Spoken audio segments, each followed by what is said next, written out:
Hey guys and girls, so today I'm going to talk a little bit about backup speakers. Okay, this is 2010 Ford Fusion. So we were having issues with the cross traffic, which is basically if you try to change lanes and someone's in your blind spot, it'll let you know. So it was showing a fault for that, and it was showing a fault for backup sensor or something like that. There was two faults, and I'll put a little description of those faults in the actual description of this video. So racking my brain trying to figure out what the hell it could be. I really didn't want to take it into the dealership because I had read that if it's a module, that it could be, you know, all kinds of money. You're going to spend all kinds of money just to even diagnose a stupid problem. So anyways, I did a little bit of searching and found that these speakers can go, that they're actually pretty crappy quality. So I went to my Ford dealer. I picked up this one here. This is for the Ford Fusion. I'll put a description in there of that. It was $46 Canadian or $43, something like that. So I thought, you know what, for that kind of money, I probably can't lose. To diagnose it, you know, it's gonna cost more than that anyway. So I figured I'll take a gamble.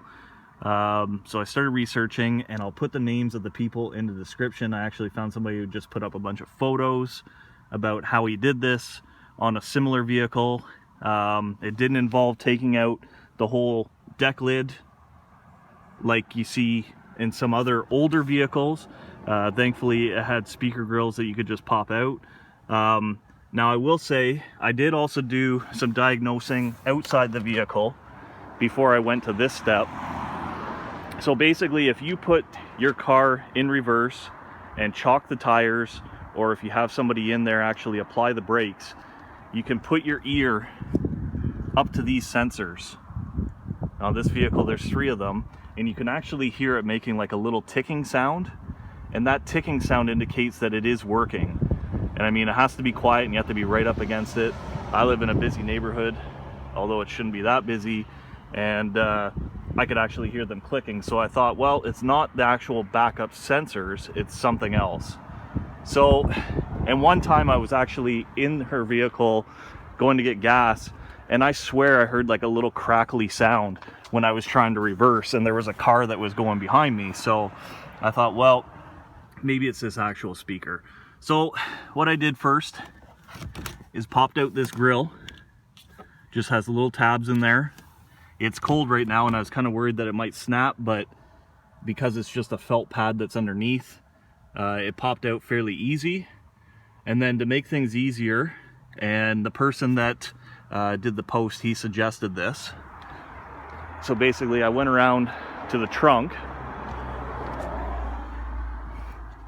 and right there is that little speaker.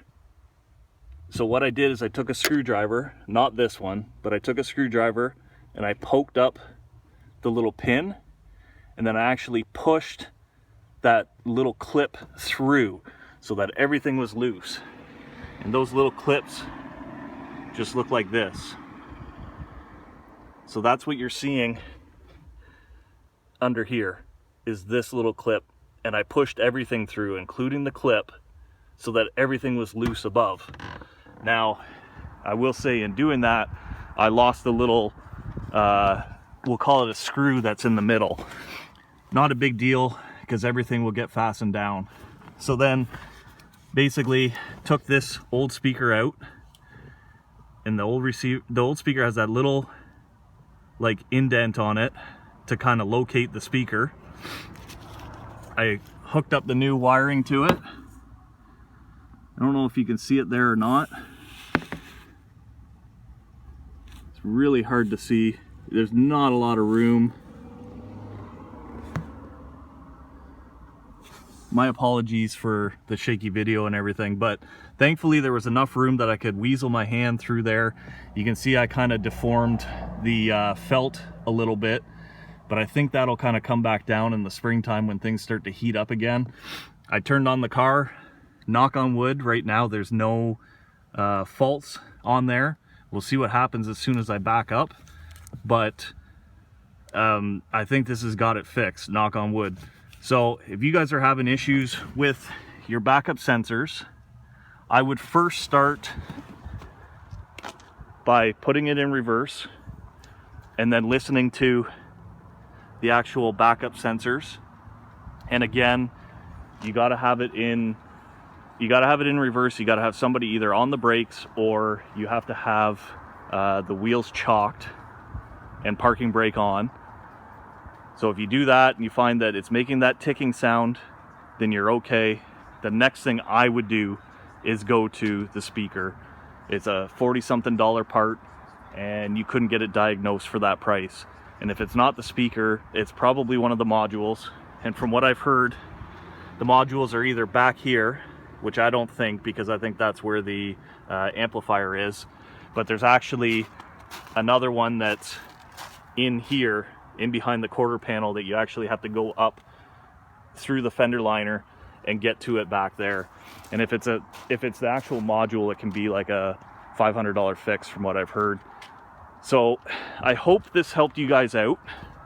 It definitely helped me out, at least for now. And I'll give you guys an update and let you know how it went. And again, if you like the video, thumbs up. You don't like the video, thumbs down. Leave comments, they're always welcome. Thanks, guys.